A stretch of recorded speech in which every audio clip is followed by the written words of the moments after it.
en lo que realizamos el cambio de panel y pasamos a nuestro tercer panel, que sería Apertura y Anticorrupción en COVID-19, me permito agradecer a todas las instituciones públicas, privadas, nacionales, internacionales que nos han acompañado durante esta primera entrega, como son el Instituto para la Seguridad de las Construcciones, la Procuraduría Ambiental y del Ordenamiento Territorial de la Ciudad de México, el Partido Movimiento Ciudadano, la Policía Bancaria e Industrial, el Tribunal de Justicia Administrativa de la Ciudad de México, el Instituto de Transparencia, Acceso a la Información Pública y Protección de Datos Personales del Estado de Chiapas, la Confederación de Trabajadores de México, la Consejería Jurídica y de Servicios Legales de la Ciudad de México, el Ayuntamiento de Toluca, la Oficina de las Naciones Unidas para la Reducción del Riesgo de Desastres, The Institute of Geography de la Universidad Nacional Autónoma de México,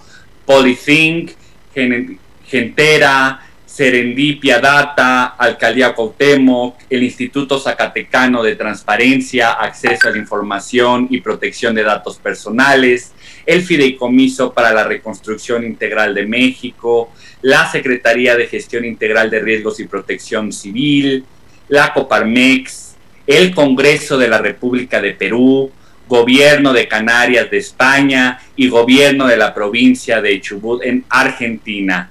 Muchas gracias por estarnos sintonizando, por estar en este segundo coloquio, y bueno, cedo el uso de la voz a Irán Sosa para la presentación de la mesa 3.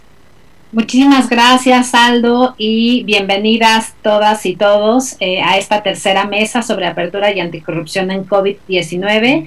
El objetivo de esta mesa es debatir sobre la realidad de la transparencia ante la pandemia por COVID-19, qué representa la información para las personas que enfrentan una situación de emergencia, así como la presentación del seguimiento a las recomendaciones del Decálogo de Apertura y Anticorrupción en COVID.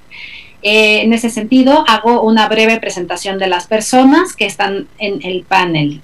Norma Sánchez, bienvenida, expresidenta del Comité de Participación Ciudadana de Sinaloa, graduada en Comunicación Social con especialidad en Periodismo, ha centrado su trabajo en investigaciones con enfoque de transparencia, rendición de cuentas y anticorrupción.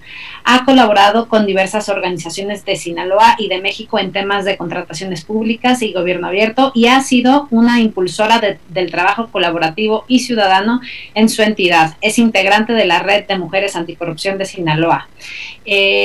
Tenemos a la comisionada Marina San Martín Rebulloso. Es licenciada en Derecho por la UNAM, con un máster en Cooperación Internacional y Gestión de Proyectos por el Instituto Universitario de Investigación Ortega y Gasset, y un máster universitario en América Latina y sus relaciones con la Unión Europea por la Universidad de Alcalá. Se ha especializado en acceso a la información, protección de datos personales y rendición de cuentas. Fue secretaria de Acuerdos y Ponencia de acceso a la información y de datos personales con diversos comisionados del INAI, y directora de Colaboración Institucional y Vinculación con el Sistema Nacional de Transparencia en Auditoría Superior de la Federación. Profesora, ponente y capacitadora en dichas materias, con publicaciones especializadas de estos temas. Leopoldo Maldonado, director regional de Artículo 19, defensor de derechos humanos desde hace 13 años, fue el responsable de la investigación sobre la utilización de la Agencia de Noticias del Estado, Notimex, para atacar a periodistas, coordina con el laboratorio interdisciplinario Signalab del ITESO, y es abogado y maestro en Derechos Humanos por la Universidad Iberoamericana. Alejandra Nasser es ingeniera civil en informática y tiene un máster en tecnologías de la información. En sus más de 20 años de trayectoria profesional ha realizado diversos cursos de especialización en temas de tecnologías y sistemas de información, modernización del Estado, innovación pública, gobierno abierto, datos abiertos, entre otros. Actualmente funge como oficial a cargo del área de gestión pública y gobierno abierto del Instituto Latinoamericano y del Caribe de Planificación Económica y Social, perteneciente al sistema de la CEPAL. Y finalmente nuestro moderador, que es Ricardo Alvarado, de Mexicanos Unidos contra la Corrupción, es politólogo por la UNAM y maestro en políticas públicas por el CIDE. Sus intereses son políticas públicas para jóvenes, gasto público, estudios sobre corrupción, discrecionalidad en la toma de decisiones públicas y la participación ciudadana. Cuenta con experiencia en análisis político y de medios de información. Es coordinador del blog Desarmar la Corrupción, publicado por la revista Nexos, y Mexicanos contra la Corrupción y la Impunidad, profesor de asignatura de su alma mater. Bienvenidas todas y todos, y ahora cedo la palabra entonces al moderador. Adelante, Ricardo, por favor. Gracias, hola a todos, qué gusto estar con ustedes, a los ponentes, a los panelistas, y agradecer también la invitación para poder moderar esta mesa que sin duda creo fundamental para los tiempos que vivimos, que en el corazón del tema es la discusión sobre cómo deben brincar los mecanismos del combate a la corrupción en un momento de alta contingencia, en el que justo la responsabilidad del Estado es la de responder rápido ante un panorama en el que poco sabemos. Les comento la dinámica de la mesa es tener primero una ronda de 5 minutos para cada uno de los ponentes, luego tendríamos una segunda ronda para hacer, digamos, comentarios finales y abrir con el tiempo que nos reste a preguntas y respuestas. En ese sentido, nada más me gustaría comentarles que la intención de la mesa para poder discutir y pensar sobre temas de mecanismos anticorrupción ante esta contingencia es pensar primero sobre los desaciertos que ha habido en materia de transparencia y corrupción en la atención de los estados a la pandemia de COVID-19 y también que pensemos en qué tipo de mecanismos son necesarios, ¿no? Sobre todo a la luz del decálogo propuesto por el Instituto de Información Pública de la Ciudad de México, qué tipo de mecanismos es posible que surjan dentro de esta coyuntura para que las autoridades públicas tengan una mejor respuesta y puedan acercar mucho mejor información a la ciudadanía en un momento en el que es tan importante que exista eso, ¿no? Sin más por el momento y pidiéndoles que seamos respetuosos del tiempo, les cedo la palabra a Norma Sánchez, por favor. Y muchísimas gracias a todos, gracias a los organizadores, al InfoDF, Ciudad de México más bien, y a la comisionada Mari Carmen Nava por la invitación. Quisiera yo centrarme en el punto 1 que nos han expuesto, nos han enviado los organizadores para que hagamos uso de la voz en esta primera ronda. Este apartado lo utilizaré para mencionar aquellos desaciertos que identificamos desde nuestra experiencia local, desde Sinaloa, durante todo este proceso, este periodo de emergencia y los esfuerzos que desde la sociedad civil se han implementado en esta entidad, que es una de las que han registrado mayor número de enfermos por COVID entre marzo, abril y mayo de este año. Entonces sí es importante cómo colocar estas posiciones en ese contexto en el que esta entidad ha sido señalada por la Secretaría de Salud Federal como una de las entidades que ha tenido mayor número de contagios. Me parece que luego de la experiencia que hemos tenido en Sinaloa, con una participación muy activa desde el Comité de Participación Ciudadana del Sistema Anticorrupción, cuyo compromiso yo concluí el 4 de julio pasado, pero que me permitió acompañar algunos esfuerzos de organizaciones de la sociedad civil local que en conjunto con otras que trabajan ya en un plano federal, como son Transparencia Mexicana y TOGIL, quienes encabezaron el proyecto Susana Vigilancia y nos invitaron a participar a todas las entidades federativas a través de los comités de participación ciudadana. Entonces, esto nos ha permitido trabajar desde lo local con experiencias que tienen una visión más global, ¿no? Y posteriormente, sumarnos al esfuerzo que desde el Info de la Ciudad de México se ha hecho a través de la comisionada Mari Carmen Nava, para identificar los retos que desde la práctica surgen. Yo mencionaría 2 desaciertos que desde las instituciones gubernamentales durante todo este proceso de emergencia y que son desaciertos obviamente identificados desde el punto de vista de transparencia y rendición de cuentas. El primero de ellos tiene que ver con la inacción de los congresos estatales para asumir su compromiso en materia de fiscalización en tiempo real durante la emergencia sanitaria. Considero que el gran ausente durante este 2020, enfrentando esta emergencia que nos tiene a todos todavía encerrados en nuestras casas y con muchas necesidades sociales allá afuera, y gobiernos queriendo de alguna manera subsanar o cumplir con su tarea de otorgar servicios públicos necesarios, el Congreso o los congresos de los estados nos han quedado de ver en materia de fiscalización. A partir de las reformas en materia anticorrupción del 2015, se incorpora una nueva facultad para que los congresos estatales, a través de sus comisiones de fiscalización, auditen fondos en tiempo real. Esta, en 2020, era la oportunidad para que después de 5 años, los congresos, tanto el federal como los estatales, activaran esta facultad y dieran una muestra de sus capacidades de fiscalización durante una emergencia donde los riesgos de corrupción aumentan.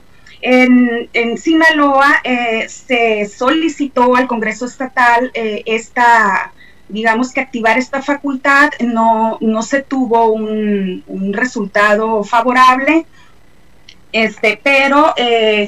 pero pues ahí está, ¿no? Ahí está esta facultad, contenido de la Constitución Política, que en su artículo 53 faculta a las auditorías superiores del Estado, es decir, a las entidades de fiscalización superior de las 32 entidades federativas del país y de la Federación, a revisar durante el ejercicio fiscal en curso las entidades públicas.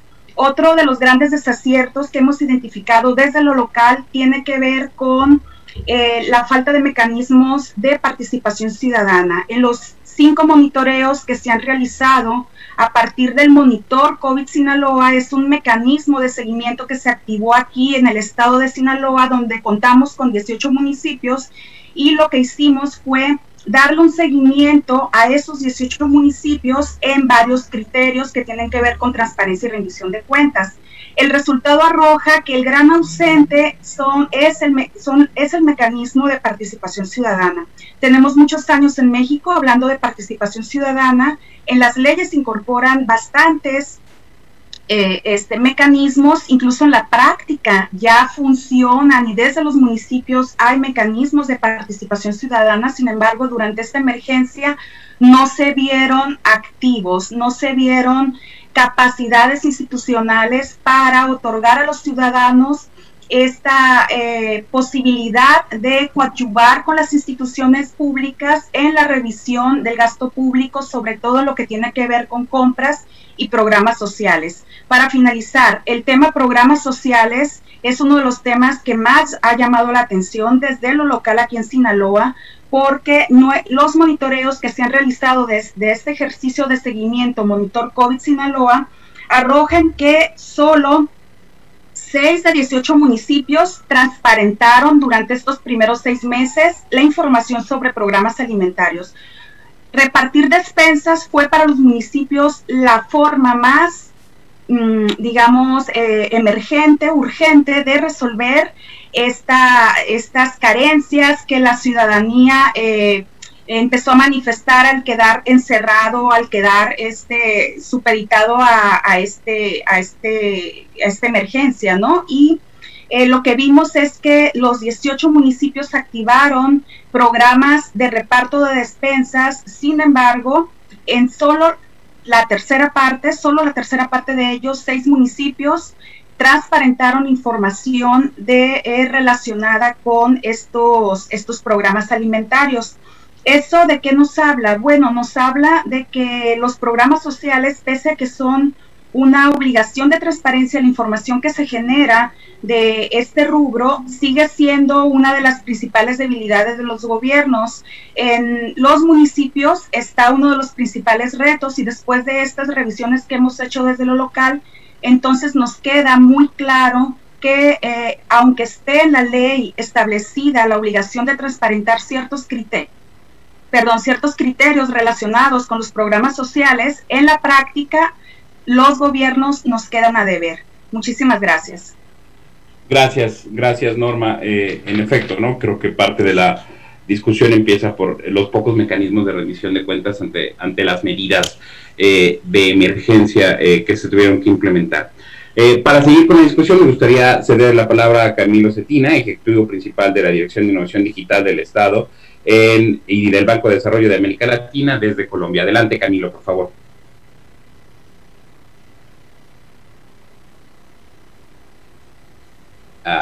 Camilo, ¿nos escuchas?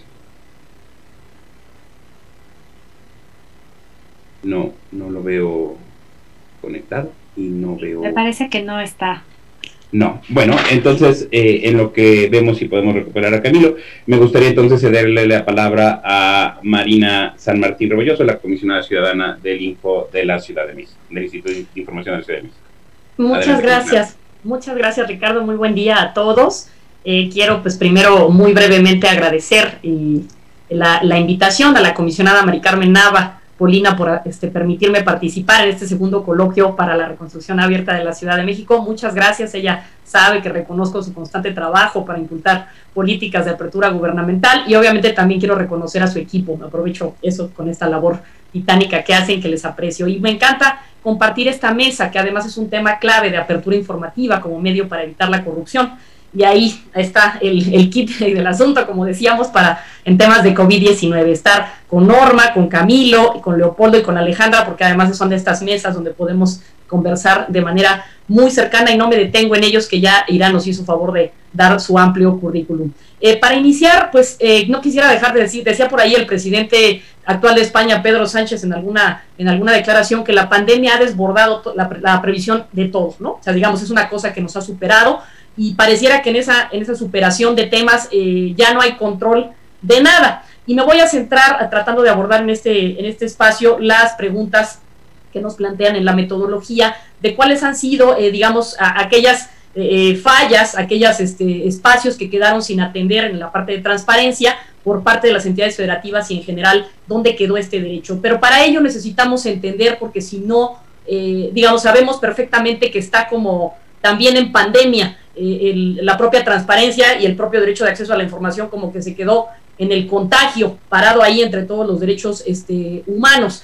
Y no podemos entender si no partimos de por qué es importante la información. La damos por sentada y entonces pareciera menor. Y creo que eso, aunque me vuelva a los básicos, es clave de entender. Sin ella no podemos relacionarnos con nuestro entorno, no podemos darnos cuenta de entender o tener conocimiento de los hechos que ocurren alrededor. Y eso nos ayuda a que todos los que estamos en esta mesa y que todas las personas podamos estar en condiciones de igualdad para decidir. Por eso se habla que es un famoso derecho llave. Más allá del discurso, efectivamente nos permite potenciar otros derechos, no solo nos da información de utilidad. Si tuviéramos aquí los de la mesa decidir a dónde vamos a revisarnos para ver si estamos contagiados, qué previsiones tenemos que tener, y a nivel también colectivo, que es la parte que mencionaba Norma, como sociedad, cómo podemos participar, no solo para ayudar a contener esta problemática, sino también a vigilar que se quede el otro lado en esa toma de decisiones para ver cómo vamos a poner los recursos, en qué pedazo o en qué punto. Entonces, sí no podemos entender la parte de la apertura informativa como clave para prevenir y para contener y combatir actos de corrupción si no entendemos el valor de la información. Y yo diría, en unas frases, encerraría qué tipo de fallas son las que ha pasado en el tiempos de COVID. Digo estas frases: el derecho a saber es menos importante que otros derechos. Pensar eso me parece que ha sido uno de los errores, dejarlo de lado. Dedicar tiempo para dar información quizás es distraerlo para algo menos importante o menor que lo que está prioritario. Y eso creo que también es otro punto. Que creo que creer que la información que está publicándose o que se está dando es suficiente y que entonces ahorita no necesitamos que se pida más, partiendo de la premisa de que necesitamos, digamos, dar la información que es la correcta, nada más para un punto de entrar a resolver el problema, y que lo que las demás personas necesitan pues puede esperar. Que las preguntas de las personas van a obstaculizar esa gestión, es decir, van a retrasar que se atienda la pandemia. Creo que ese también ha sido un enfoque que no debería tenerse muy en ese sentido. y que la exigencia y vigilancia ciudadana no es necesaria ahorita para los actos de gobierno, porque los actos de gobierno se están realizando bien y porque estamos en una emergencia. Esto quiero que quede muy claro, que por supuesto que yo no pongo en duda que se haga así. El tema es que no podemos partir de la premisa de que no haya esa vigilancia en el Inter. Es decir, como servidores públicos incluso, y lo he sostenido, lo sabe Carmen y lo hemos discutido, que creo yo que la información fortalece a las instituciones, justamente. Entonces, justamente, como decía Benja, el proyecto, él fraseaba algo así como que el proyecto más perfecto que puedas tener plasmado en la oscuridad, pues será el que menos de confianza. Entonces, al contrario, te ayuda a fortalecer. Ese es otro error. Y que la transparencia, el acceso a la información y la rendición de cuentas generan cargas que no dan beneficios inmediatos o que debilitan a las instituciones. Que preguntar es para poder a lo mejor distraer la acción que vamos a realizar prioritaria. No cabe duda, y no está en duda en esta mesa ni en todo el coloquio, que la prioridad ha sido la salud para este tema, y justamente arropar con la información esta parte es la que me parece central. ¿Por qué? Porque nos ayuda a tomar decisiones, nos permite potenciar otros derechos, decíamos, la salud, la seguridad, el tema de violencia, para prevenir violencia contra las mujeres, que ahí queda también al margen como un tema fundamental, el tema de cómo vamos a hacer con el empleo, con la crisis económica, con una serie de derechos que están alrededor, que justamente potencian, pero como pareciera que la información está por abajo, como en la base de un edificio, y está dado por sentada, aunque suene a broma como en el jueves del Yenka, si yo saco ese pedacito de información, se me cae el edificio, pero como no lo vemos, lo damos por sentado. Por eso partía de esa primer premisa. Favorece, por supuesto, a la rendición, y en estos ejes la apertura es una salida, o sea, la publicación de información no masiva, sino de calidad exacta, la que necesitamos, es la que creo que nos ha venido a ayudar, y es la que nos ha podido dar un poco de aire en ese parado que tiene ahorita el derecho de acceso a la información. Y una de las claves importantes de la calidad de la información, que es lo que necesitamos, son oportunidad, actualidad, no me sirve si ya no está en este momento, y accesibilidad. Para pasar a la segunda pregunta antes de cerrar, ¿qué información nos deberíamos publicar o qué podríamos hacer en una situación de emergencia? Emergencia entendiendo como cualquier daño o riesgo que ocurre, ya sea geológico, sanitario, por alguna cosa de una explosión, ciclones, sismos, todo eso que hablamos aquí de la reconstrucción, tiene que ver. Y yo creo que deberemos tener en cuenta información antes, durante y después, y lo reitero, lo dije el año pasado y seguimos discutiéndolo ahora, lo sabe Carmen, que ya en los protocolos de antes, durante y después. Y para prevenir, para hacer frente y luego para evaluar. Esa sería la parte que me parece clave. Ejemplo, en casos de la emergencia sanitaria, antes, ¿de qué manera podemos identificar riesgos? ¿Cómo podríamos estar en contacto con instituciones de salud? ¿Cómo podemos contratar un servicio médico? ¿Cómo nos podemos atender? ¿Cómo podemos prever no contagiarnos? Durante, ¿cómo hacemos con las recomendaciones médicas ahora? ¿A qué números hablamos? El famoso 911. ¿Qué tenemos que hacer en este momento para evitarlo? Y después, mantener la información para no tener otro rebrote.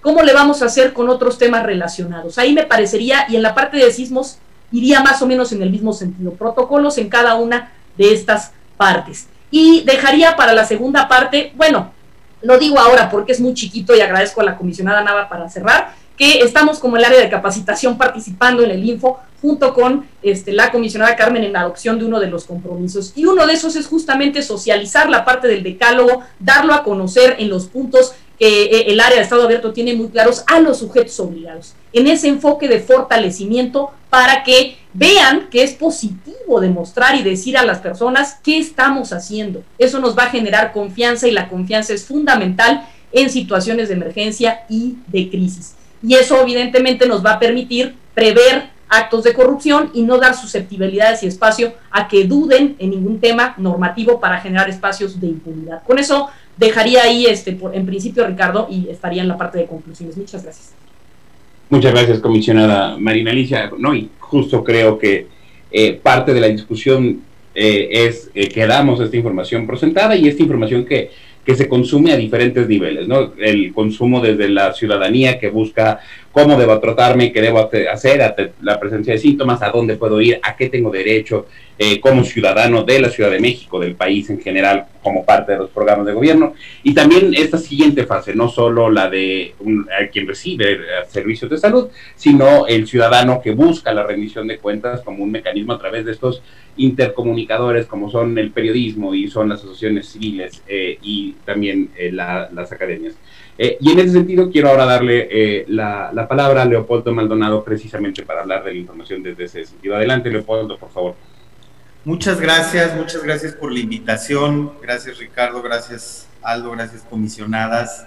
De verdad que, bueno, para mí es un gusto estar aquí iniciándome en estas funciones directivas dentro de artículo 19, aunque no soy nuevo en la organización, ya llevamos 7 años trabajando en esta lucha por la libertad de expresión y el derecho a la información. Sí quería resaltar algunos aspectos particulares sobre esta discusión, que es muy pertinente y que nuevamente agradezco nos hayan hecho parte, sobre justo la reconstrucción abierta en el contexto de una pandemia, en el contexto de una contingencia sanitaria. Como algunos y algunas de ustedes ya saben, el pasado 26 de julio presentamos un informe especial sobre la situación de la libertad de expresión y el derecho a la información en el contexto de la pandemia. No solamente sobre la situación en México, sino también sobre los países de la región donde tenemos trabajo como oficina regional. Me refiero a Cuba, Guatemala, Honduras y, bueno, en esta ocasión incluimos El Salvador, aunque ahí no llevamos, digamos, un acompañamiento a procesos específicos todavía. Pero aquí hay una serie de cuestiones que nos gustaría destacar rápidamente. Y tiene que ver justo con los ejes que en la declaración conjunta los relatores de libertad de expresión, bueno, el entonces relator de la ONU, David Kaye, y ahora el todavía relator Edison Lanza, plantearon en un comunicado conjunto el 19 de marzo. Y estos ejes tienen que ver con violencia contra la prensa, desinformación, derecho de acceso a la información, acceso a Internet, por supuesto, y tiene que ver también con las cuestiones de la intrusividad de ciertas medidas de vigilancia en el control epidemiológico que ya se trató en el panel anterior de manera muy clara, muy profunda. Uno de los temas que nos preocupa y con el cual abrimos el informe tiene que ver con la falta de acceso a la información desde la perspectiva, o más bien, las deficiencias de los mecanismos de transparencia proactiva y cómo, por ejemplo, las comunidades indígenas en este país, que siempre han tenido graves y grandes restricciones estructurales para acceder a la información que es de su interés, ahora presentan, digamos, mayores obstáculos en este contexto. Nos referimos, por ejemplo, a que no cuentan o no se han contado de lo que hemos documentado con información precisa, suficiente y culturalmente adecuada, traducida a la totalidad de sus lenguas maternas en formatos adecuados a sus necesidades, accesibles, por supuesto, y con contenidos o datos sobre los diversos aspectos de la pandemia que les perjudican. En este sentido, si bien el Instituto Nacional de Lenguas Indígenas anunció el 26 de abril una estrategia de acción comunitaria, lanzó un micrositio con traducciones a 24 lenguas indígenas sobre el mensaje "Quédate en casa", esta información sigue siendo insuficiente. Y además no es accesible y no es culturalmente adecuada porque la mayoría de las comunidades, de las 24 lenguas, solamente 24 de 68 que existen, que se tienen identificadas en territorio nacional, fueron traducidas en sitios de Internet. Y aquí el elefante en la sala se llama brecha digital. La brecha digital que afecta al 30% de la población nacional y que se incrementa hasta en un 43% para la población rural, en particular comunidades indígenas. Este es un factor estructural. Entonces, aquí me gustaría puntualizar una primera cuestión. La información no puede ser un factor más de exclusión para las poblaciones en situación de vulnerabilidad. universalidad del derecho a la información, ya lo decía la comisionada San Martín Rebolloso, tiene que ser el derecho llave bajo el cual se pueden ejercer otros derechos. Ejemplos hay muchísimos. Por ejemplo, en las Chimalapas no había acceso a la información, no hay, como en muchas otras comunidades, tuvieron graves problemas con la clínica de salud, los médicos no estaban acudiendo, o los certificados de defunción, que de acuerdo a la definición operativa de COVID, en los cuales se tuvo que haber plasmado que esas defunciones ocurrieron con COVID, por COVID, no se estaban realizando de esa manera. Y esa problemática lo que dio pie fue a la movilización de la sociedad y a aumentar y a través de diversas alianzas con diversos movimientos sociales y organizaciones de la sociedad civil, generar las condiciones para la accesibilidad en la salud, ¿no? Otro de los elementos puntuales, lástima que el tiempo es un gran tirano, pero otro de los elementos centrales que nos gustaría destacar en este sentido tiene que ver con las agresiones a periodistas durante la pandemia. Hemos identificado y documentado en el lapso del 12 de marzo al 16 de mayo que hicimos el primer corte, obviamente de este año, 120 agresiones a periodistas, de las cuales 52, representativas del 43% de este universo, tienen que ver con el ejercicio periodístico en el marco de la búsqueda y difusión de información sobre el COVID. Las agresiones más recurrentes son los bloqueos o alteración de información con el 30%, la intimidación y hostigamiento, la privación de libertad con el 20%, representa el 20% de las agresiones, el uso ilegítimo del poder público y ataques físicos. ¿De qué nos habla todo esto? Bueno, además, nada más para destacar, 36 de las 52 agresiones, es decir, el 70% de las agresiones cometidas por funcionarios públicos. Esto da pie, otra vez, ya a lo que adelantaba Ricardo, a una reflexión sobre la violencia que se ejerce en México, uno de los países más peligrosos para ejercer el periodismo a nivel mundial, el más peligroso a nivel hemisférico, cómo esto se recrudece, cómo esta violencia se profundiza y se agudiza en el contexto de la pandemia. Me refiero a la violencia contra periodistas. A eso hay que sumar además las condiciones de precariedad laboral bajo los cuales tienen que realizar su cobertura las y los compañeros periodistas sin las mínimas salvaguardas en cuestiones sanitarias y exponiéndose a contagios evidentes en las conferencias. Yo cerraría con esto y en esta primera ronda. Muchas gracias, Leopoldo. En efecto, el reto de la información, como decíamos, viene de muchos ámbitos, ¿no? Desde el consumo, que es también para los ciudadanos en el servicio en el día a día, y también para otro tipo de intermediarios como son los periodistas, y en el que las deficiencias pues no solo estaban presentes antes, sino que durante esta pandemia se han intensificado, ¿no? Y de ahí la necesidad para reportarlo. Quiero aprovechar para comentarles que amablemente la comisionada María del Carmen Nava acaba de compartir el informe bimestral del decálogo de apertura de COVID-19 en el chat de este seminario para que puedan revisarlo, porque justamente el decálogo es esta propuesta a partir del instituto para tener 10 medidas generales de facilitar el acceso a la información pública por parte de los organismos, de los entes obligados, ¿no? Por parte de las autoridades.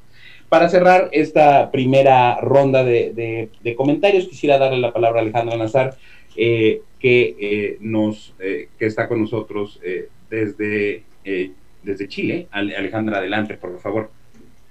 Muchísimas gracias. Muy buenas tardes a todos y todas aquellos que están conectados en este minuto, en este interesante coloquio. En nombre de la secretaria ejecutiva de la Comisión Económica para América Latina y el Caribe, la CEPAL, la señora Alicia Bárcena, mexicana, por cierto, agradezco esta amable invitación. Nos parece que este tipo de encuentros de debate y reflexión son tremendamente importantes para enriquecer, ¿no es cierto?, todas las miradas en un momento de crisis, no solo sanitaria, sino una crisis económica y social importante que está viviendo nuestra región. Bueno, estoy compartiendo, no sé si la ven, una presentación. Perfecto. Yo voy a dar un contexto un poco de lo que nosotros como CEPAL llevamos trabajando y estudiando y analizando, porque es importante mostrar el contexto en que nos ha encontrado esta pandemia. Nosotros ya hace varios años, y no solo la CEPAL, sino instituciones como Transparencia Internacional, Latinobarómetro y varios otros organismos que están permanentemente haciendo una mirada, entregando un panorama de qué está pasando, ¿no es cierto?, con la ciudadanía de nuestra región y respecto a las confianzas ciudadanas en sus instituciones, en aquellas que diseñan, implementan y evalúan las políticas, programas y proyectos públicos. Y lamentablemente no son muy buenas las noticias, no son muy buenos los resultados en general. La ciudadanía hoy en día está absolutamente desilusionada de las instituciones públicas, de los políticos, de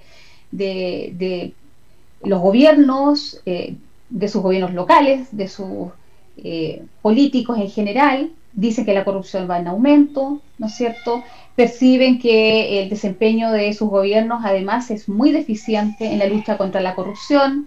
En fin, la verdad es que el panorama es de absoluta desconfianza ciudadana, y eso nos pone en una antesala y en una base bastante inestable como para enfrentar tiempos tan complejos como los que ha traído esta pandemia. En general, y de hecho nuestro secretario general de las Naciones Unidas, el señor Antonio Guterres, en el Día contra la lucha a la corrupción, dice que la corrupción le cuesta al mundo 2,6 billones de dólares al año, y esto es el 5% del PIB mundial. O sea, realmente, si nosotros somos la región más desigual, el continente más desigual del mundo, por cierto que con este tipo de noticias no estamos acortando esa brecha de desigualdad.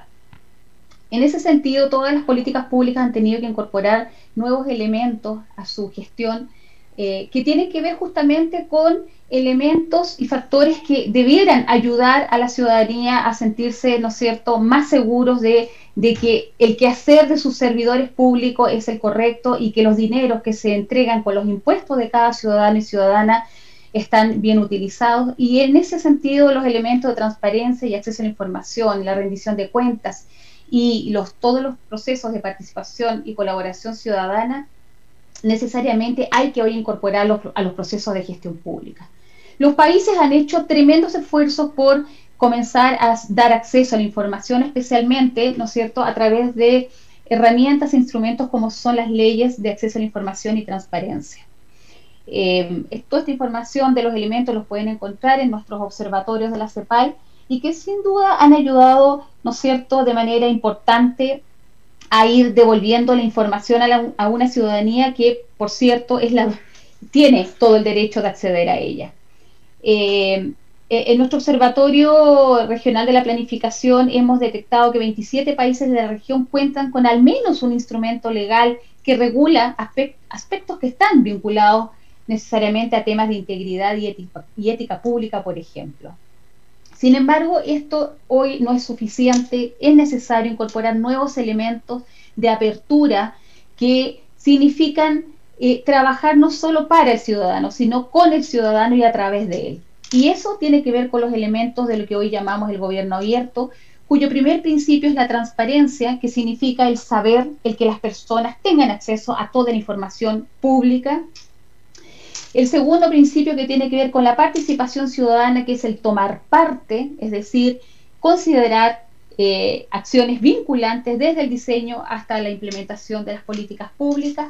Y el tercer principio tiene que ver con la colaboración, que es el paso más maduro de un proceso de participación y que, por cierto, significa que las personas pueden contribuir, pueden co-crear, co-hacer, colaborar con la implementación de los proyectos y programas públicos. Entonces, en el marco de la Alianza para el Gobierno Abierto, creada en el seno de la institución de las Naciones Unidas el año 2011, ya 17 países de la región, hoy 16, a la fecha habían firmado, ¿no es cierto?, habían entregado una carta de intención ante la Alianza para el Gobierno Abierto para generar planes de acción que significaran un proceso de apertura de los gobiernos de la mano con la sociedad civil. La alianza es una alianza global, pero que significa que la sociedad civil, junto con sus gobiernos, co-crean planes de acción que duran 2 años y que va en la vía de generar compromisos que vayan, ¿no es cierto?, que sean consecuentes y consistentes con los principios de apertura. En un estudio que hicimos de los 3 primeros planes de los países, la mayor cantidad de los compromisos iban en la vía del acceso a la información y la integridad pública y la rendición de cuentas, lo cual es bastante notable. En los planes entre los años 2011 y 2018, 15 países de la región habían comprometido acciones en materias de integridad, ética pública, rendición de cuentas, transparencia en el quehacer público. Algunos ejemplos en estos 3 primeros planes, hay muchos, pero algunos de ellos son, por ejemplo, el Código de Ética que hizo un compromiso de Chile del tercer plan de acción, que era un sistema de integridad en las instituciones públicas. En el caso de Guatemala, por ejemplo, en el ámbito de la capacitación, ellos crearon una escuela de transparencia en el marco de estos planes de acción de gobierno abierto. En el caso de Honduras, algún compromiso en términos de políticas públicas y estrategias institucionales. El compromiso tenía que ver con una política integral de transparencia, probidad y ética. Marco legal, en el caso de Chile se creó la ley del LOI, todo esto en el marco de los planes de acción de gobierno abierto bajo la Alianza para el Gobierno Abierto. Bueno, El Salvador, en el caso de transparencia fiscal, en su primer plan de acción. Con esto quiero en el fondo demostrar que bajo esta alianza global que está la CEPAL impulsando fuertemente, porque además nuestra secretaria ejecutiva es embajadora de la Alianza para el Gobierno Abierto, se ha realzado con mucha fuerza los principios de la transparencia, de la rendición de cuentas, de la integridad pública, de la ética y la probidad, con el firme propósito de que los países comiencen, ¿no es cierto?, o prevengan los actos de corrupción. Por otro lado, el recurso a los datos abiertos de gobierno han sido un gran aliado para dar acceso a la información, y hoy en día en el ámbito de COVID, por supuesto que también han sido muy importantes, porque uno de los temas que hoy que vemos que se están haciendo escrutinio público en los países es la falta de acceso a la información de los contagios, de la compra de los respiradores, porque cuando los países están, por cierto, en una situación de estado nacional o de estado de emergencia, o como le llame cada país, normalmente se da un poco de carta libre para la compra o para los procesos de compras públicas, para hacerlos más expeditos. Entonces se generan todas estas compras directas que muchas veces dan paso y pie a la desconfianza. Entonces, el levantar datos en formatos abiertos que pueden ser combinados, reusables, reutilizables, para generar, ¿no es cierto?, ciertos resultados o ciertos análisis han sido muy importantes. En un panorama que hicimos nosotros, 19 países de la región cuentan con portales nacionales donde pueden ir colgando, ¿no es cierto?, estos cuerpos de datos hoy en día, por ejemplo, como es el caso en el ámbito del COVID-19.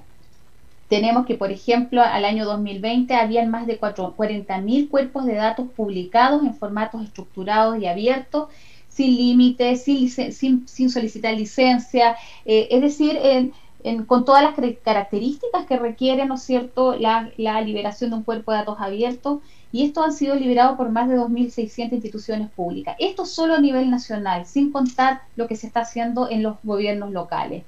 Países como Colombia, México y Perú son países que han mostrado en sus portales de datos abiertos, en sus portales nacionales, información en estos formatos estructurados y libres, información de datos de COVID. Y otros desde la sociedad civil, como la Fundación, por ejemplo, el Observatorio de Gasto Fiscal en Chile, que da información sobre los tratos directos en el sector salud, actualización diaria de las compras del COVID y muchas otras cosas que tienen que ver con entregar información a la ciudadanía de manera de disminuir estos puntos de desconfianza, ¿no es cierto?, que le hace tan mal a nuestra sociedad. Por lo tanto, los desafíos en este minuto tienen mucho que ver con el posicionamiento del derecho a la información pública, el que las instituciones satisfagan las demandas reales de la ciudadanía. Nosotros siempre estamos como CEPAL haciendo estudios sobre cuáles son las demandas que se requieren, cuáles son las políticas públicas que se están levantando, y todo, al final, todo lo que nosotros recomendamos, sugerimos y levantamos y sistematizamos tiene mucho que ver con voluntad política, y entonces el llamado es a los gobiernos a que por favor exista una real voluntad para entregar la información que tanto la ciudadanía lo necesita y que por cierto es un derecho. Yo quedo hasta acá para esperar la otra ronda. Muchas gracias. Muchas gracias, Alejandra. No, creo que como nos planteó Alejandra, justo queda claro que la importancia de tener información pública ha sido tal como el crecimiento que vemos de 2008 a 2020, el número de datos abiertos disponibles, ¿no? Y poco a poco la discusión pública cada vez más versa sobre datos y sobre información y sobre la disponibilidad que debe de haber de esta para que más y más sectores de la sociedad puedan tener acceso a ello. En esta segunda ronda me gustaría que nos concentráramos más, tenemos de repente, creo que yo también lo tengo, esta sensación de que la pandemia empieza a quedar atrás, pero lo cierto es que pues, la evidencia apunta a que vamos como a medio camino si somos optimistas, ¿no? Y que el confinamiento continuará al menos otros 4 meses, y también continuarán las medidas en las que sea demandable mayor información y mucho más claridad, sobre todo ahora que no es posible mantenernos en casa. Esa era una instrucción más o menos sencilla, pero ahora los gobiernos tienen el reto de transmitir información precisa para limitar contagios en una normalidad en la que tenemos también que retomar la vida como era antes, ¿no? Y en ese sentido me gustaría preguntarles ¿qué medidas concretas de acción inmediata deberíamos tomar, pensando en las del decálogo o pensando en cualquier otro tipo de mecanismo? ¿Qué tenemos que tomar a la voz de ya y pensar si estas deben ser vinculantes o no, para tener mejores mecanismos de transparencia, rendición de cuentas o de combate a la corrupción, de las medidas que está implementando las autoridades en esta etapa de la pandemia que viene ahora? Norma, te escuchamos. Sí, muchísimas gracias, Ricardo. Yo destacaría en esta segunda ronda la importancia de que aprovechemos esta oportunidad del año 2020 como histórico para poder fortalecer capacidades en materia de transparencia y rendición de cuentas y participación ciudadana en el eje específicamente de compras y adquisiciones. Este eje es el que considero que es más importante. ¿Por qué? Porque casi todas las acciones que los gobiernos están implementando para enfrentar esta emergencia sanitaria son acciones que tienen que ver con estos mecanismos.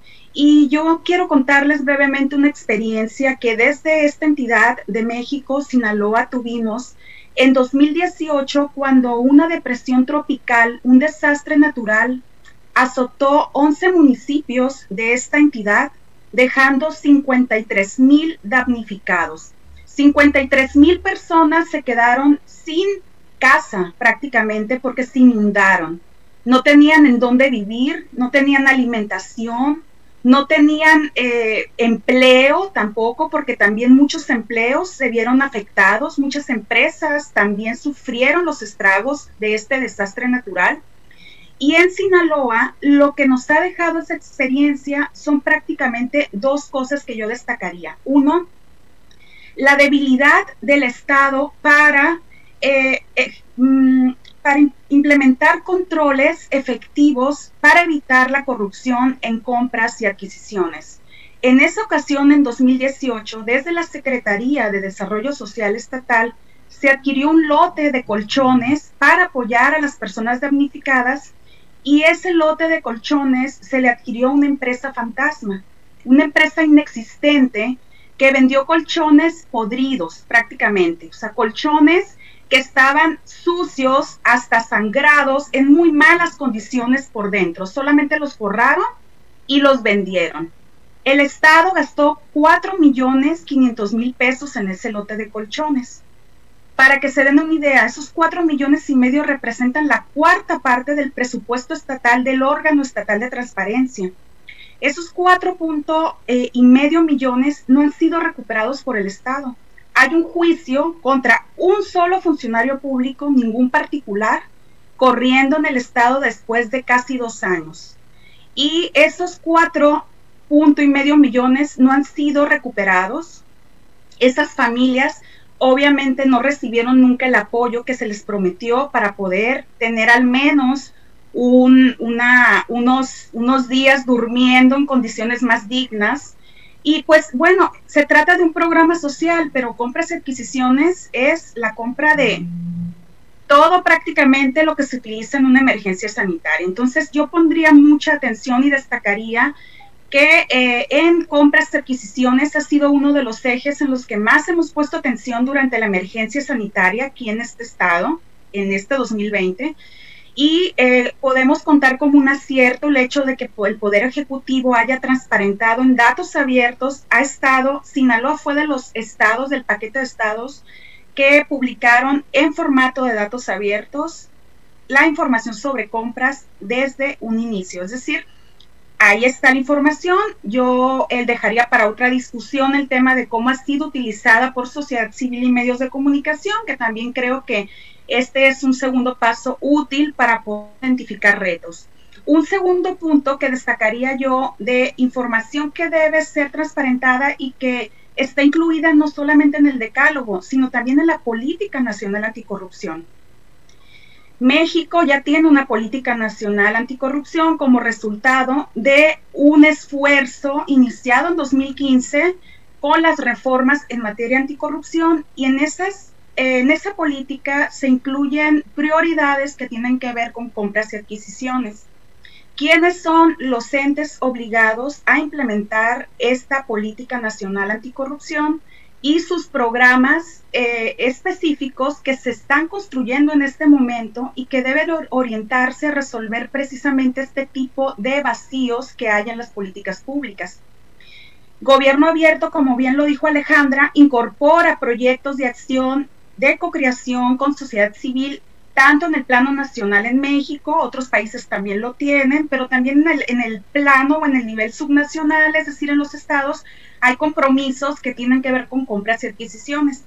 Es la política estatal anticorrupción, política nacional anticorrupción, junto con las entidades públicas obligadas a implementar este instrumento normativo, la obligada a que después de esta experiencia de emergencia sanitaria podamos incorporar precisamente en este momento mecanismos que refuercen estos vacíos que han generado no solamente violaciones a derechos humanos, sino también impacto en la impunidad, porque esos 4.5 millones que se gastaron en el Estado y que hubiesen sido significativos para otro tipo de necesidades para la población de las localidades de esta entidad, hubiesen podido aprovecharse si no hubiese sido porque se previniera el riesgo de que se hiciera una compra a una empresa que no existe y que solo vendió colchones que estaban en mal estado. Yo me quedaría con esos dos puntos. Política nacional anticorrupción, hay que voltear a ver qué están haciendo los comités de participación ciudadana, los entes ciudadanos de esos órganos, qué están haciendo también los órganos de transparencia, por supuesto, que son entes que forman parte del comité coordinador, tanto en el plano federal como los estados. Hay que orientar hacia allá nuestra mirada, hay que mejorar esos espacios para fines de que estas experiencias como la que vivió Sinaloa en 2018 con la tormenta tropical no se vuelvan a repetir. Gracias. Muchas gracias, Norma. Y justo como dices, creo que los problemas ligados a información, transparencia y rendición de cuentas parecieran magnificarse en la pandemia, ¿no? Y temas como no tener resueltos los mecanismos de combate a empresas fachada o las compras hechas de manera rara, extraña, al no estar resueltos antes, pues nos agarran peor parados al momento de combatir esta pandemia.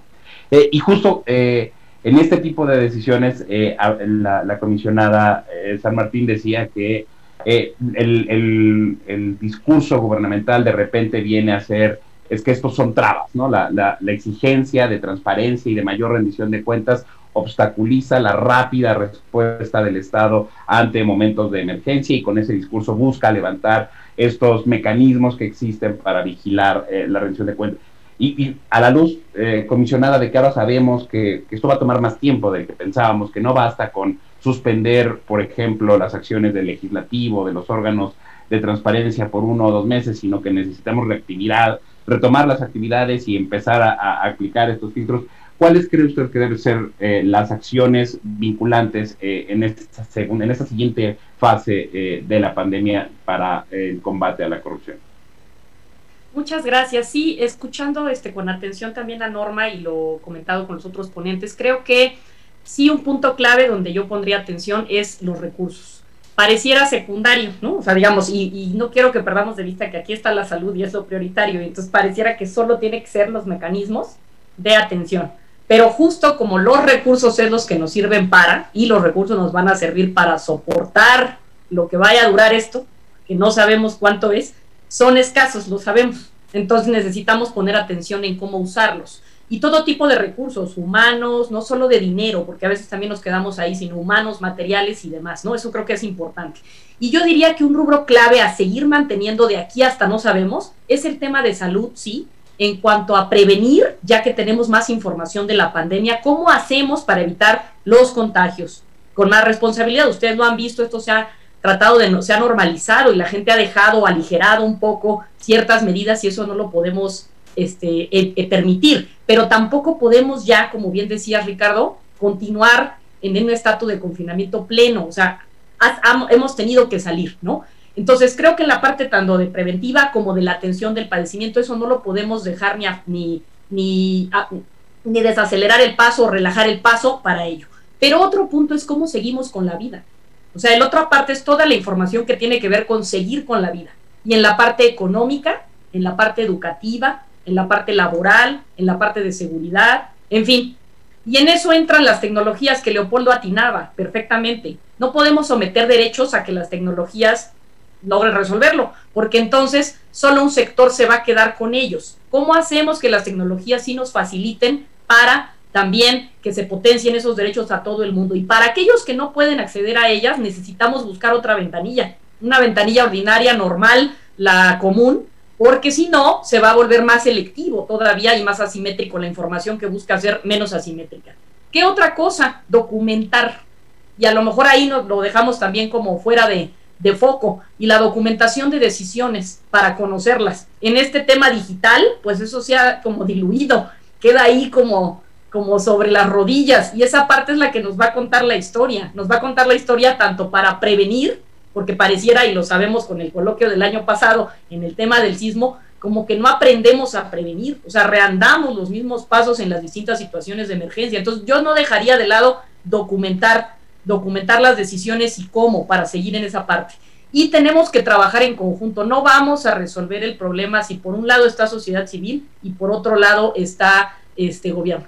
O sea, más vale que nos empecemos a hablar, y es lo que decía Alejandra, lo que decía Norma, en la parte de tratar de sí incluir temas de participación, que en vez de ser un obstáculo va a ayudar a unir esfuerzos. Es como cuando si estuviéramos en una isla desierta y de repente hay un grupo y los otros, pues vamos a unir fuerzas porque no sabemos cuánto nos va a durar el recurso, y el recurso es de todo el país. Entonces recursos de inteligencia, de procesamiento de datos, de evaluación, de diagnósticos que ustedes como organizaciones nos dan.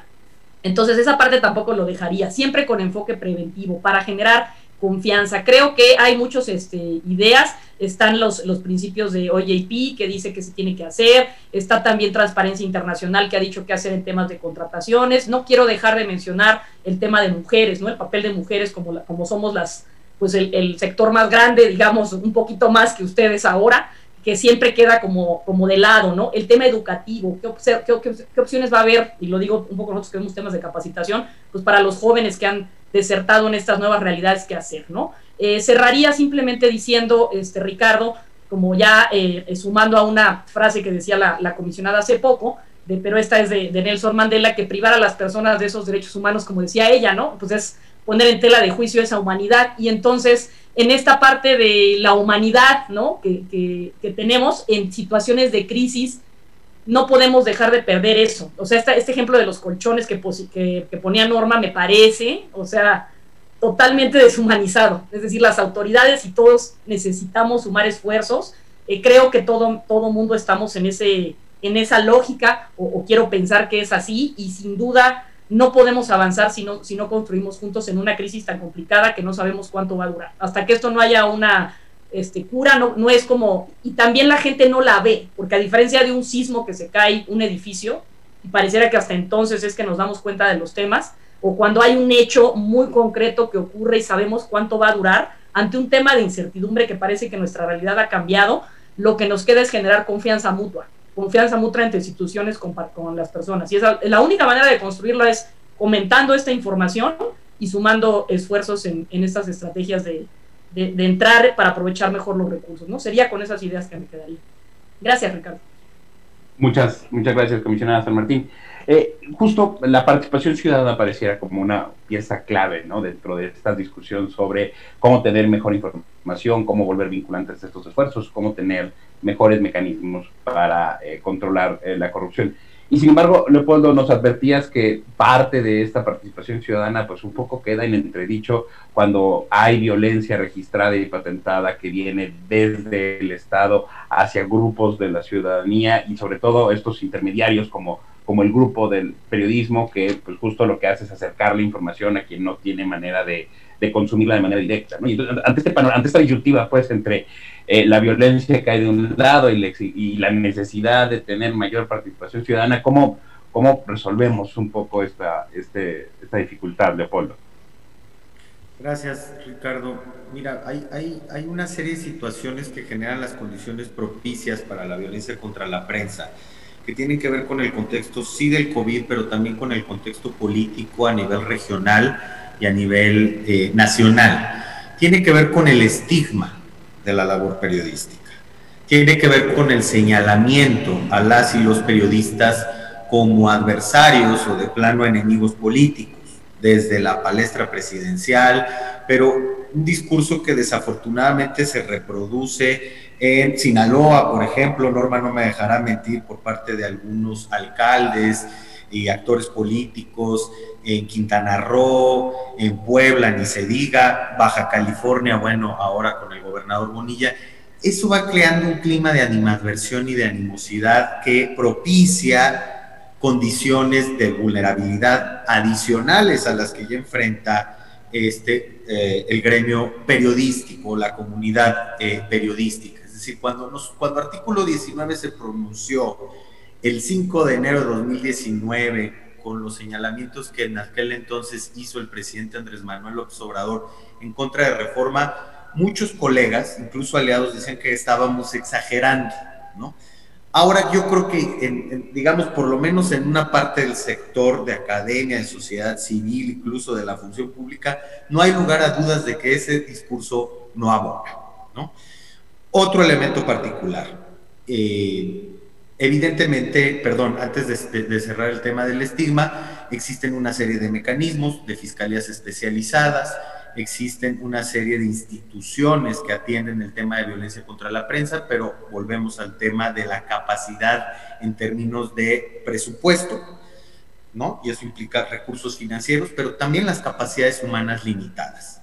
Y se suma el elemento de la falta de voluntad política para avanzar en estos temas que encontramos en buena parte del país, ¿no? Puede haber muy buenas funcionarias y funcionarios que quieren avanzar en la agenda, pero digamos, mientras no haya una política de Estado que se preocupe por la integralidad de la protección, y me refiero a una serie de medidas interinstitucionales que generen las condiciones para un robusto, libre y desinhibido ejercicio periodístico, pues no vamos a avanzar, ¿no? La política es unidimensional y es proteger a periodistas con chalecos antibalas, botones de pánico, cámaras, escoltas, que eso en un momento dado salva vidas, pero no se complementa con justicia, ni con reparación, ni verdad. Bueno, eso por un lado. El otro tema es la desinformación. La desinformación como uno de los ejes de preocupación a nivel global. y que ha dado pie a medidas de corte profundamente autoritario, ¿no? Como la restricción y la criminalización de discursos legítimos.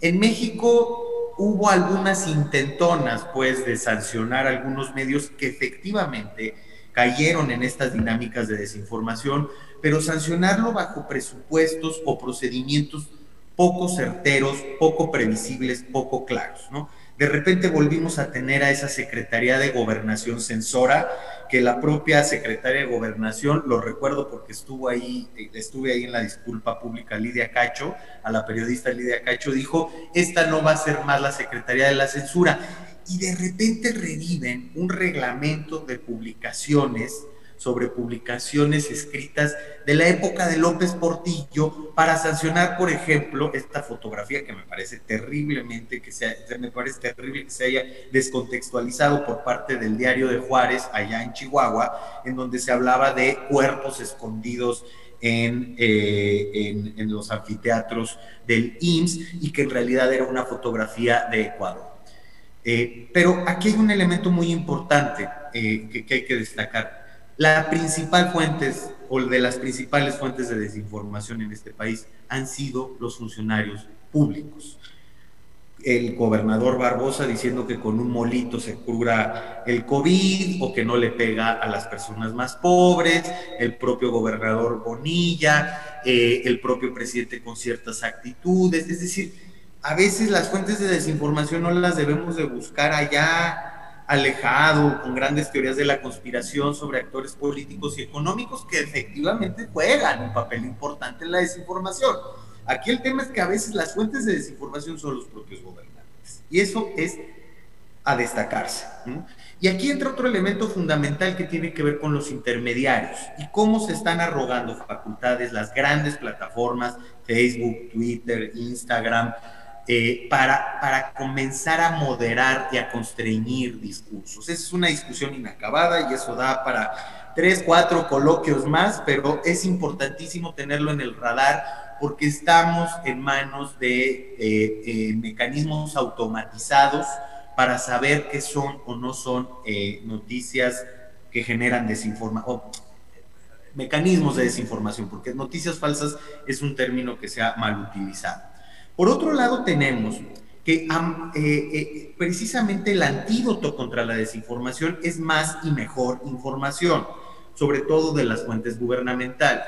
Pero paradójicamente tenemos que a principios de abril, por ejemplo, el presidente emitió el decretazo 2, se acordarán del decreto de Vicente Fox donde le redujo tiempos oficiales a las televisoras y a los concesionarios de radiodifusión. Pues ahora tenemos la reducción significativa de tiempos fiscales que utilizaba, es digamos, un tributo en especie que el Estado aprovechaba por parte de los concesionarios de radio y televisión para dar mensajes. Cuando más necesitamos la presencia del Estado dando información pertinente, adecuada, clara, precisa sobre las medidas a tomar en el contexto de una pandemia, se reducen los tiempos del Estado porque se considera que las conferencias mañaneras y las conferencias vespertinas son suficientes como fuentes de información. Y eso es sumamente preocupante, no solo por la arbitrariedad de la decisión, porque el Ejecutivo hace uso de tiempos del Estado, que pertenecen al Estado mexicano, es decir, a todas las entidades que nos pertenecen a todos y todas. Y entonces en ese sentido es que paradójicamente vemos que el Estado renuncia a este mecanismo de los tiempos fiscales. Y por último, y lo digo de manera muy respetuosa para los organismos garantes, pues el tema de la suspensión de plazos, que aquí las comisionadas San Martín, Rebolloso y Nava Polina se pronunciaron en contra de las nuevas suspensiones de plazos, precisamente bajo esta óptica que la comisionada nos compartía de manera muy atinada sobre por qué estamos permitiendo que el derecho a la información se quede atrás, cuando es el ariete, cuando es la punta de lanza para ejercer otros derechos. Y es una crítica que hacemos porque efectivamente no se trata de poner en condiciones de riesgos a las trabajadoras y trabajadores, a los servidores públicos, pero vemos que cada vez hay más y mejores mecanismos para el trabajo a distancia, y vemos pues que en esta tesitura los sujetos obligados pues sienten como que, pues bueno, no es un derecho importante. Eso que ya de manera muy consistente y atinada nos decía la comisionada San Martín Rebolloso, y que coincidimos. No podemos seguir en esta lógica de la suspensión de plazos, ninguneando o menospreciando el derecho a la información, dando el mensaje equivocado a los sujetos obligados. Hoy por hoy la información es un elemento, un bien, un derecho que salva vidas, y es cuando más tenemos que ejercer el acceso a ese derecho. Muchas gracias. Muchas gracias, Leopoldo. Y bueno, para cerrar la mesa, quisiera dejar la voz a esta perspectiva, ¿no? Vamos como creciendo desde lo local, las responsabilidades que hay en los gobiernos estatales, hacia la perspectiva nacional que vivimos en México, y luego a la perspectiva regional de América Latina, para entender también qué está haciéndose en otros países y qué, o sea, como qué aprendizajes podemos tener en general. Adelante, Alejandra, por favor. Ya, muchas gracias. Bueno, a ver, la región está despertando a una necesidad quizá un poco presionada por una sociedad civil que está cada vez más empoderada en los distintos países. Lo que nosotros hemos visto es que efectivamente hay muchos impulsos y muchas iniciativas también apoyadas por organismos como la CEPAL, como el Banco Mundial, como la OEA, como el CLAD y otros más, que están tratando de impulsar la transparencia en los gobiernos, por lo que ya mostraba, porque sencillamente hay un proceso de desconfianza ciudadana que no es fácil recuperar. Ahora, yo lo que veo en los próximos pasos son varios puntos, pero voy a ser muy breve. En primer lugar, nos parece que, y que creo que por ahí lo dijeron, la desigualdad que hay en el acceso a las tecnologías de la información. Hace poco nosotros levantamos un documento que se llama Universalizar las tecnologías de información y comunicación, donde como CEPAL estamos proponiendo una canasta básica de acceso a las tecnologías de información y comunicación en los países, que debiera significar menos del 1% del PIB país. Y es una canasta básica para que las personas tengan acceso al hardware, por decirlo así, a las computadoras, pero también a la conectividad. Eso ayuda a disminuir las brechas, ¿no es cierto?, de acceso no solo a los servicios públicos en línea, que hoy en día estamos viendo que son cada vez más importantes en este ámbito de pandemia, en que las personas no deben o no debieran tener que ir a hacer fila a los servicios públicos, sino que los servicios públicos debieran entregar todos los servicios que ofrecen de manera online. Por supuesto que eso también tiene que ver con tener una madurez, la interoperabilidad de los sistemas. Bueno, hay una cosa técnica, pero en sí a donde nosotros debiéramos ir es a cada vez necesitar menos tener que ir a un organismo público, a una oficina pública, a un hospital a pedir la hora debiera ser por internet, todo debiera ser a través de tecnologías digitales. Y bueno, una de las propuestas de la CEPAL es universalizar el acceso a las tecnologías de información y comunicación. Segundo, tenemos que potenciar la coordinación nacional local.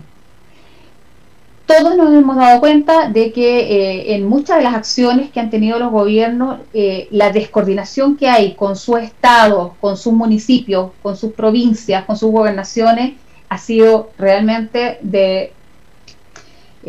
importante.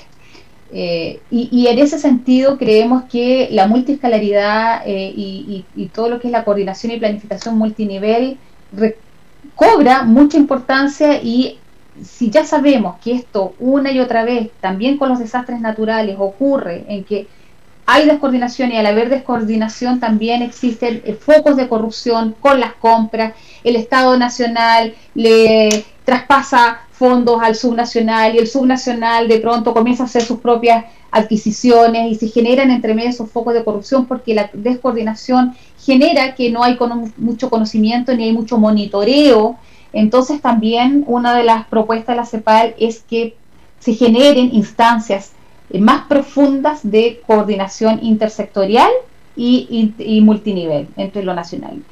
Y por último, yo creo que todos los gobiernos se vieron sobrepasados con la pandemia, todos. Yo no conozco ninguno, por lo menos en América Latina, que pueda decir, mira, nosotros hemos sido la buena práctica en la región porque lo hemos hecho, hemos cubierto las necesidades de todo el mundo, o porque por lo menos hemos soslayado de mejor manera que otros. Todos se han visto sobrepasados. Y esto es una gran lección de iniciar procesos colaborativos. Y la colaboración no solo con la ciudadanía, también con la academia y con el sector privado. Aquí la ecuación Estado, mercado, sociedad cobra mucha importancia, pero no solo en la teoría. Hay que empezar a generar instancias porque definitivamente el Estado no es capaz de resolverlo todo, no lo es. Y hay mucho acervo de información afuera, hay muchas ganas de trabajar afuera y por lo tanto hay que tomar en cuenta a la academia, al privado y a la sociedad civil. Así que yo creo que esas son las tareas que vienen para adelante y bueno, aquí me quedo. Muchas gracias. Muchas gracias, Alejandra, por pintarnos este panorama y dejar claro que los retos que enfrentamos todos.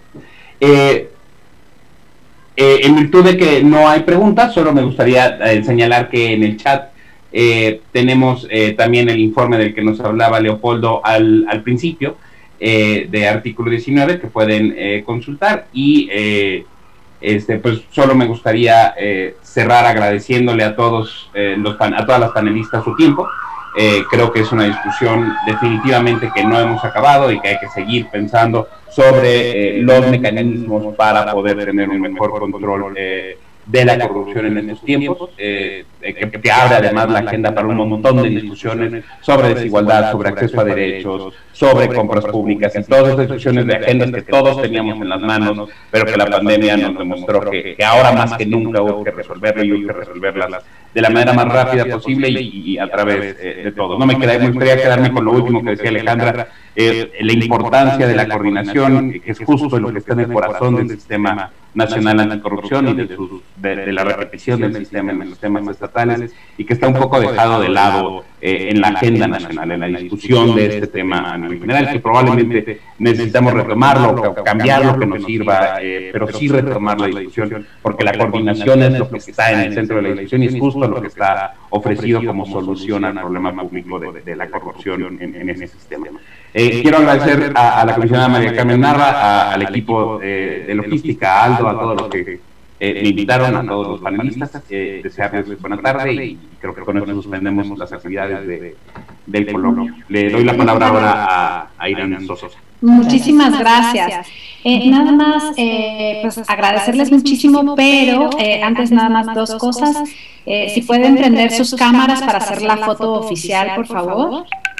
Y mientras, agradecer la presencia de Tomás Severino, el director de Cultura Ecológica, a Gustavo Alonso Pío de la Universidad Autónoma de Nayarit, a Peter Sharp, experto en justicia abierta y de la Red de Planificación para el Desarrollo de América Latina y el Caribe, a Helen Darkshire, directora ejecutiva de Access Info Europe, y a Gabriel Mercado Guerrero, titular de la Unidad de Gobierno Abierto de la Comisión Estatal de Acceso a la Información de Sinaloa.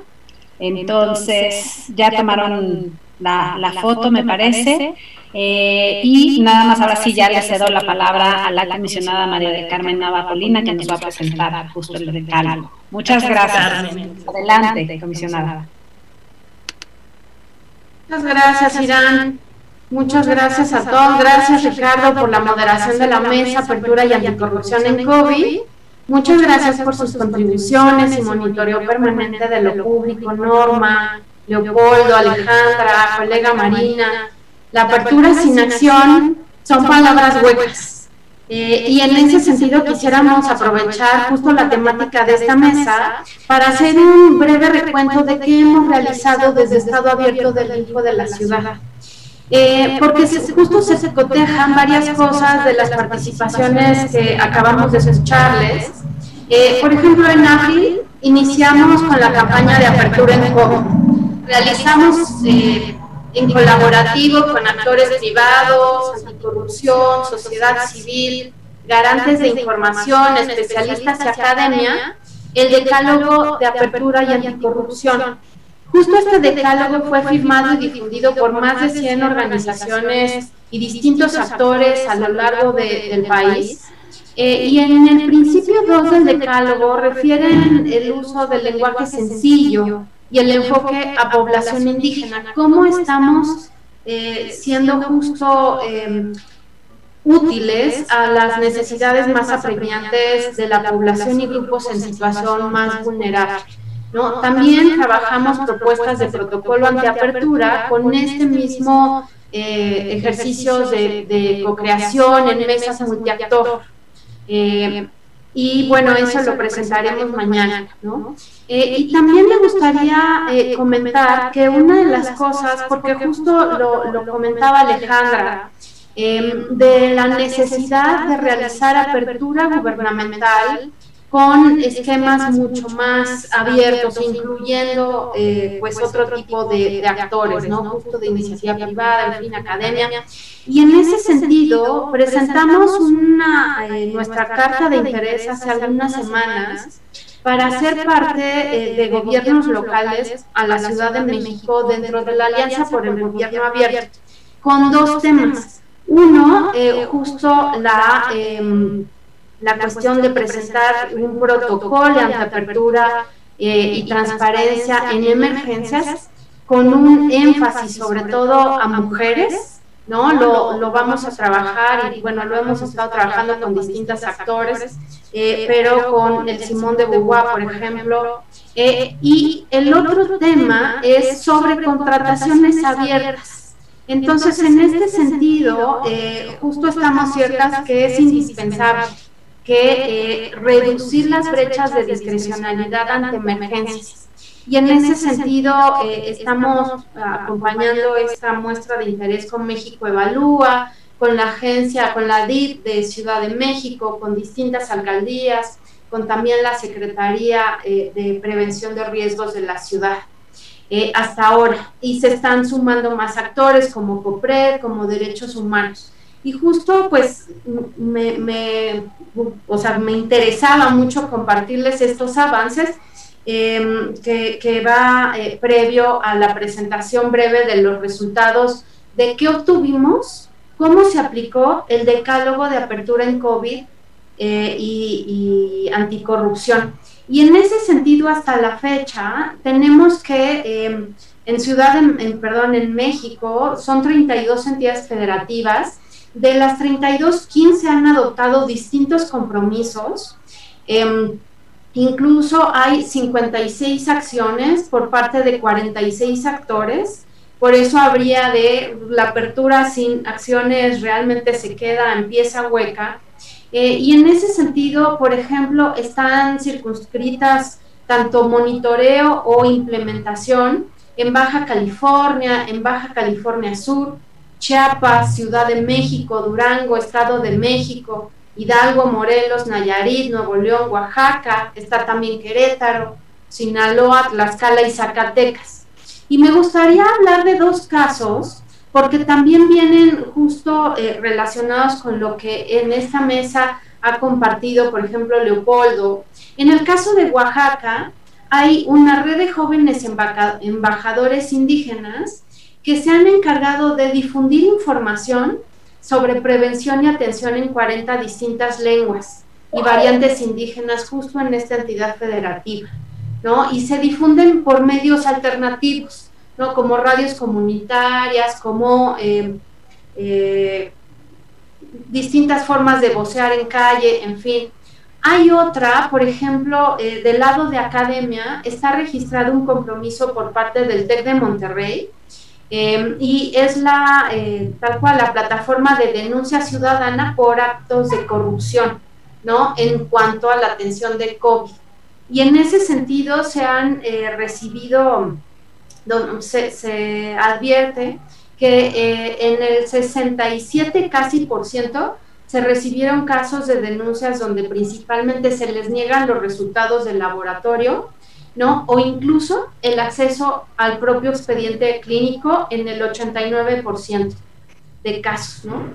Un tercer caso que se ha inscrito en este decálogo de apertura en COVID y anticorrupción es la Red Mexicana de Gobierno Abierto. Por ejemplo, ellos utilizaron la herramienta de Cinta COVID-19 para identificar la información mínima que de forma proactiva debería estar disponible en las páginas oficiales, sobre todo en el ámbito municipal, por supuesto en este caso en el Estado de México, ¿no? Entonces, estamos justo compartiendo el link. Bueno, comentaba ya Ricardo que les había alcanzado en el chat del Zoom, para que puedan ustedes descargar esta información en el sitio web del Info de la Ciudad.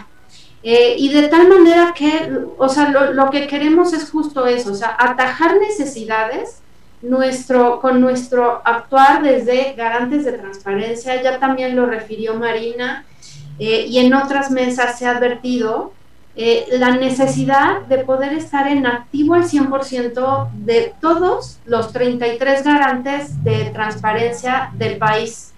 Y al día de la fecha son 20 organismos garantes que están con sus actividades al 100%.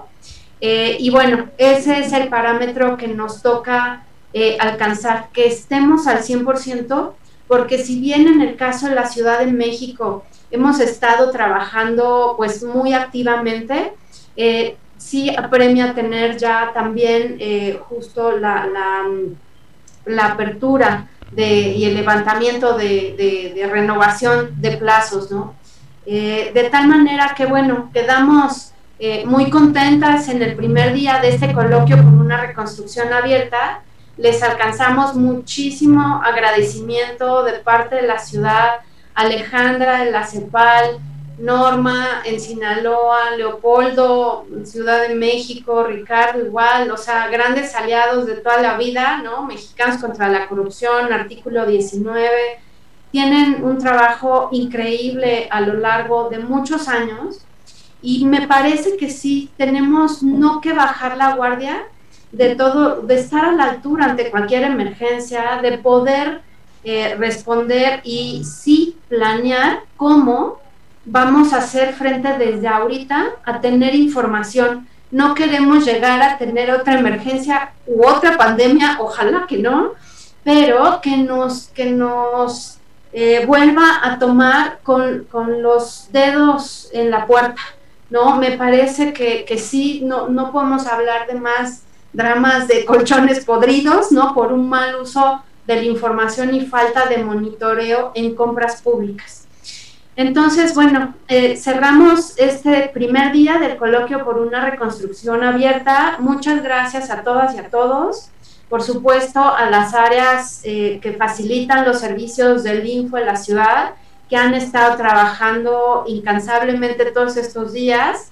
A mi equipo de Estado Abierto, con todo el corazón, muchas gracias. Y a mis colegas de Pleno por la confianza de esta encomienda de llevar el desarrollo de estas políticas públicas de apertura institucional desde la Ciudad de México. Muchas gracias. Muchas gracias, comisionada María del Carmen Nava Polina, por estas palabras de cierre y también por presentarnos el decálogo, bueno, el informe del decálogo, sus hallazgos y resultados, mismos que serán reportados de manera bimestral. Pues es un gusto haberlos tenido en esta primera entrega del segundo coloquio por una reconstrucción abierta internacional. Recordarles que toda la información que hemos compartido, las presentaciones, las semblanzas de los panelistas y las distintas ligas que se han compartido, así como documentos, bases de datos, las podrán encontrar todas en el sitio oficial de infocdmx.org.mx/reconstrucción abierta CDMX. Ahí va a estar toda la información que ustedes necesitan y de igual forma se estará compartiendo a través de las redes oficiales del instituto, a través de Facebook, de Twitter, de YouTube, para que también nos sigan, le den follow, le den like, compartan y se apropien de toda la información. Nos vemos mañana puntualmente a las 9, literalmente ya mismo horario, mismo canal, aquí nos vemos, esperamos verlos, inviten a más personas, únanse y pues acá los esperamos. Muchas gracias por sus participaciones y seguimos todos en comunicación.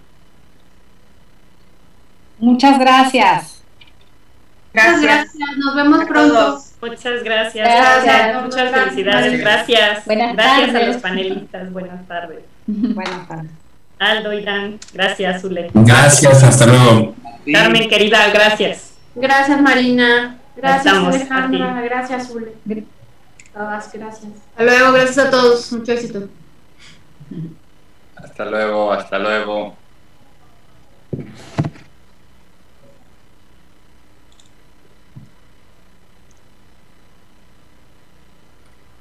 Hola, como que se cortó.